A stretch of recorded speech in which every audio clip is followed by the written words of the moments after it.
Assalamualaikum Dr. Aida. My name is Nashratul Umairah. In this video, me and my team members would like to present the effects of MCO to construction industry in Malaysia. Due to coronavirus outbreak, the government have enforced a movement control order, which is MCO, on March 2020 in order to break the chain of COVID-19. Thus, this leads to the collapsing of Malaysian economy and give a huge impact on construction industry. In this video, we will explain more detail about the effects of MCO to construction industry in terms of the employment, financial of contractor, contracts, government, and the financial of worker. First and foremost, I will talk about the effect of MCO to construction industry for employment. My first point is employment towards contractor. Due to MCO, many sectors have stopped operating for quite a long time. Thus, the contractors have urged the government to announce the new Standard Operating Procedures (SOP), which allows certain industries to operate during MCO. Despite agreeing to the contractors, the government said there were outstanding issues that needed to be resolved before operations could resume smoothly. The SOP requires contractors to reduce the number of manpower by 50%. Even though having the number of workers halved will drag the progress of the project, but this is a must to ensure COVID cases will not appear at the sectors. The contractors also need to fully comply with the conditions requiring employees to undergo COVID-19 screening. They also need to provide transportation for workers, practice social distancing, and sanitize all vehicles used by them to ensure their workplace was free from the virus. Next is the employment towards worker. Workers are facing serious threats during MCO that include forced leave, no pay leaves, salary deductions, and union busting. There are also employees who voluntarily agree to a pay cut or to take their annual leave during MCO to safeguard their employment and to keep the company afloat. But this only can be done with effective communications between the employer and employees through consultation and consensus. This can be undertaken online via FAQs and any other appropriate method. Hello, my name is Nurdamia. Now, let's continue to the next effect of MCO towards construction industry, which is in terms of construction contract. So, the first supporting idea is about construction project. There will be delay in the performance commitments arising from the MCO, resulting in a delay in the whole project. It happens because there will be no worker at the construction site during MCO period, and probably the employer might reduce their worker by half in order to cut the budget. So, their work progress will slow down due to lack of manpower and maybe until MCO ended. Next, construction industry might face frustration of contracts. It is a situation in which a contract ends unexpectedly because of illness, an accident, or the change in a law. A frustrated contract is a contract that, subsequent to its formation and without fault of either party, is incapable of being performed due to an unforeseen event, resulting in the obligations under the contract being radically different from those contemplated by the parties to the contract. The next supporting idea is about force majeure clause. Force majeure refers to unforeseeable circumstances that prevent a person or company from fulfilling a contract. It means that the party is exempt from fulfilling its obligation in the contract if something unforeseeable happens, specifically if it is something that is beyond their control, and MCO are one of it. Force majeure is a common clause devised in most construction contracts to protect both the contracting parties from liabilities. This would come into effect when a certain party is prevented from performing its contractual obligation due to unforeseen events beyond the control of both parties in events such as wars, natural disasters, epidemics, government intervention, and so on. Under the standard form contracts, if it is established that the COVID-19 outbreak or the MCO constitute a force majeure event, a contractor is usually entitled to claim for extension of time, EOT, to complete the works, but not for loss and expense, LNE, unless the contract specifically allows for it. Construction contracts generally allow the construction period to be extended where there is a delay that is not the contractor's fault. For example, this pandemic COVID-19. Loss and expense are the term often used to describe the additional costs incurred by a contractor as a result of disturbance to the regular progress of the works caused by matters either within the employer's control or by breaches of contracts by the employee. That's all from me. Thank you. Assalamualaikum warahmatullahi wabarakatuh. My name is Nur Fatin Fareeza binti Ismail. I will share my idea about the effect of MCO to construction industry in the scope of government. During the MCO, all the construction projects need to be terminated for a while to prevent the increasing cases of the pandemic COVID-19. The instruction from the government about MCO affect the economy of Malaysia in this country. Construction sector is one of the biggest economic contributors. Malaysia's economy suffered about 11.6 billion in losses after the construction sector was shut down during the first phase of the movement control order. The value of this loss decreased to 6.9 billion after the opening of 13 subsectors of the construction industry.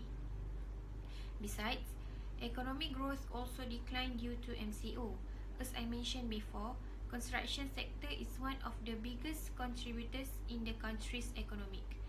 If the one of the biggest economic contributors cannot contribute, the increasing in the economic growth will happen.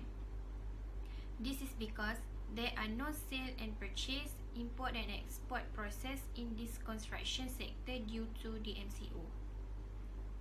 Next, MCO affect the development project of the country. Malaysia wants to be one of the developing countries. To achieve this goal, the project for development of the country was planned to be conducted.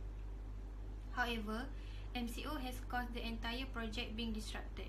This is because the instruction of the MCO ordered the construction industry need to be stopped for a while.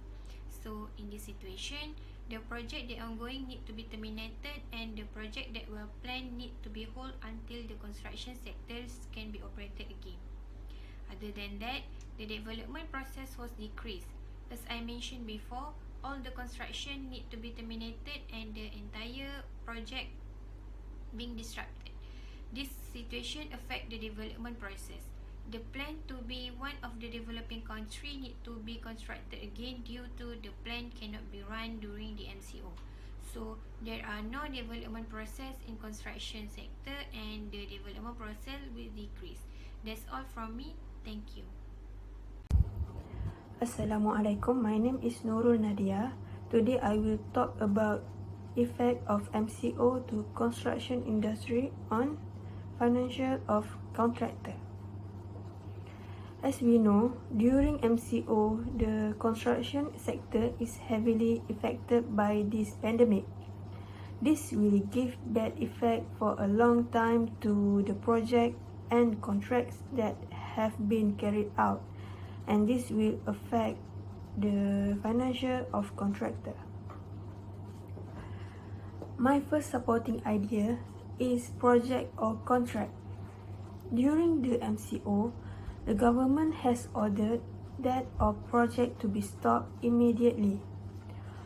Only some project can be carried out but must follow the SOP that government give.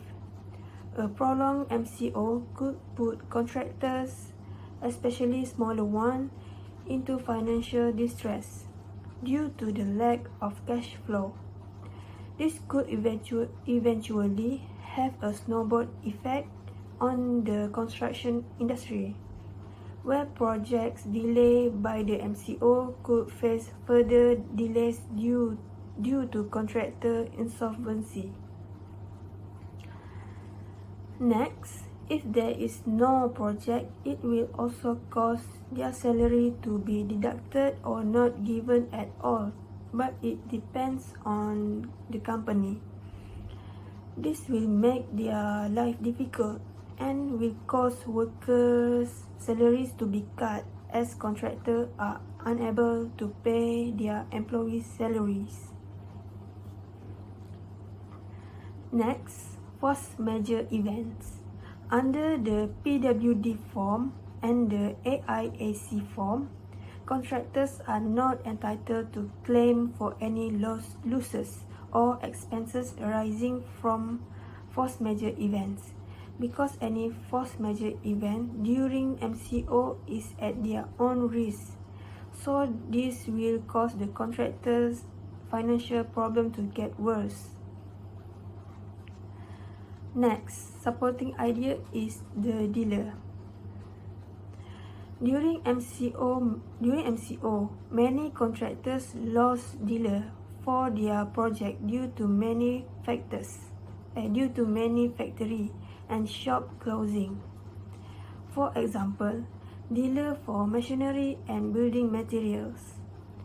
If there is no dealer involved in the development project, all materials and machine will be expensive and will be detrimental to the contractor because they will use their own money. That's all from me. Thank you. Assalamualaikum and a very good day to all of you. My name is Nur Amirah binti Mohamad Noor. I'm going to explain about the effect of MCO to construction workers' finance.